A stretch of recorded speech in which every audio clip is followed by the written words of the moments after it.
Yan, sa bakasyon ako niyan na time. Nagbantay ng bata. Palibang lima. Yan ang gagawin ko. Yan, ang bata na yan tinatakot ko. Kasi ayaw matulog eh.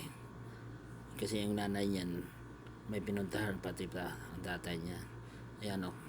Pinadidi ko siya na time na yan. Tapos, ayaw dumidi. Binigyan ko ng chupon. Ayan o. Ila. Inubo pa nga siya dyan eh. Ayan o. Inubo pa siya mga loads. Inubo siya pa dyan o. Binigyan ko ng chupon. Makulit na bata, sana may takot ka sa Panginoon. Yan lang. Ngayon, malaki na yan. Mag-isang taon mahigit. Yan. Thank you for watching.